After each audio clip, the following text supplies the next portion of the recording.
وہ کچن میں کھڑی پیاز کاٹ رہی تھی۔ میں نے دیکھا اس کی آنکھیں سرخ تھیں اور مسلسل آنسو بہہ رہے تھے۔ میں نے ہمدردی سے پوچھا کہ رو رہی ہو کیا؟ بھیگی آنکھوں سے ہنس کر بولی، نہیں تو پیاز کاٹ رہی تھی، بہت ہی کڑوا ہے۔ میں نے کہا، خالہ امی بلا رہی ہیں، رشتے والے آ گئے ہیں۔ اس نے کہا، ٹھیک ہے۔ اس نے پہلے آنکھیں صاف کی اور پھر ٹرے میں کولڈ ڈرنک اور فروٹ وغیرہ رکھ کر دوپٹہ ٹھیک سے اوڑھا اور باہر کی طرف چل دی۔ میں نے اس کے جانے کے بعد ٹیبل پر پیاز کی طرف دیکھا جو آدھا کٹا ہوا تھا۔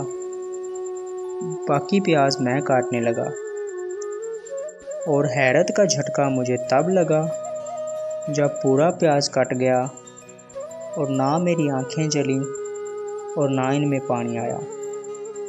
پیاز تو بالکل بھی کڑوا نہیں تھا۔ میں نے اس کے قدموں کی آہٹ سن کر دیکھا تو وہ ٹرے میں بسکٹ بھی رکھ رہی تھی اور خاموش آنکھوں کے ساتھ میری طرف دیکھ رہی تھی اور میری آنکھوں میں آنکھیں ڈال کر دھیمے لہجے میں کہنے لگی، پیاز تو کڑوا نہیں ہوتا رضوان بھائی، عورت کی زندگی کڑوی ہوتی ہے۔ کیا ہوا یار، زندگی کو اچھی بھلی تو ہے، والدین، بہن بھائی، اچھی تعلیم، عزت اور زندگی کی ہر سہولت ہے، پھر یہ زندگی سے ناشکری کیوں؟ رضوان بھائی، آپ نہیں سمجھیں گے۔ اس نے چائے اٹھائی اور جانے لگی اور پھر میں نے کہا، سمجھاؤ نا۔ اس نے کہا، آپ میرے ساتھ آئیں۔ چائے لے کر وہ کمرے میں چلی گئی اور میں کھڑکی سے اندر کا منظر دیکھنے لگا۔ موٹے صوفے پہ بیٹھی 3 عورتیں نیلم کو کسائیوں کی طرح دیکھ رہی تھیں۔ مجھے نیلم پر بہت ترس آ رہا تھا۔ ان میں سے ایک عورت نے پوچھا، آپ کے خاندان میں کوئی اور رشتہ نہیں ہے کیا؟ اچھا، یہ لڑکا کون ہے جس نے دروازہ کھولا تھا؟ خالہ نے سادگی سے کہا، جی بہت سے بچے ہیں فیملی میں، وہ میرے بارے میں پوچھ رہی تھی۔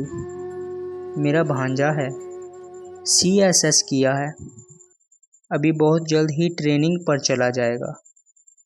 خالہ کے لہجے میں محبت ہی محبت تھی۔ دیکھو بہن، اگر خاندان میں اچھے لڑکے ہیں تو آپ کی بیٹی کے لیے رشتے کروانے والی ماسی کوشش کر رہی ہے، ناراض نہ ہونا، میں تو سیدھی بات کرتی ہوں۔ پلیٹوں پر ہاتھ صاف کرتی ہوئی موٹی عورت کو اس بات سے کوئی غرض نہیں تھی کہ اس کی باتوں سے خالہ اور نیلم پر کیا گزرے گی۔ کہنے لگی، اگر کسی اچھی بھلی نظر آنے والی لڑکی کو اچھا رشتہ نہیں مل رہا ہوتا تو اس کا مطلب لڑکی میں ہی خرابی ہے۔ نیلم اڑی اڑی سی رنگت اور کانپتے ہاتھوں سے باہر نکلی، میری طرف نظر ڈالی، پھر کچن میں چلی گئی۔ خواتین کمرے سے باہر نکل رہی تھیں۔ اتنا پڑھا لکھا ہے، خوبصورت گھر میں ہے تو اس کا مطلب لڑکی اچھی نہیں ہوگی۔ اس لیے مجھے اور کچھ سننے کی ہمت نہیں رہی اور میں اس کے پیچھے کچن میں آ گیا۔ وہ ہاتھ میں پیاز لیے کھڑی تھی اور آنکھوں میں آنسوؤں کا سیلاب تھا جو گالوں پر بہہ رہا تھا۔ میں نے پیاز اس کے ہاتھوں میں سے لیا۔ پیاز تو کڑوا نہیں ہے رضوان بھائی، زندگی کڑوی ہے نا، تو یہ زندگی مجھے دے دو۔ میں نے اس کے آنسو اپنے ہتھیلیوں پر سجا لیے۔ یہ بہت قیمتی موتی ہیں، انہیں ضائع نہیں کرو۔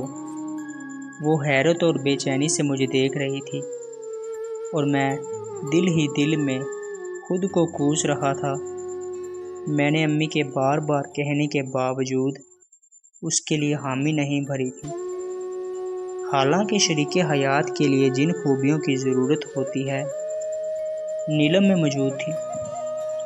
میں ہی کیا، خاندان میں کوئی بھی اچھے مقام پر پہنچتا ہے تو وہ خاندان سے باہر شادی کی ضد لگا لیتا ہے، اور اس طرح نہ جانے کتنی لڑکیاں اچھے رشتوں کی تلاش میں لوگوں کے تانے، اپنی کردار کشی برداشت کرنے پر مجبور ہو جاتی تھی اور پیاز کاٹنے کے بہانے آنسو بہا رہی ہوتی ہیں۔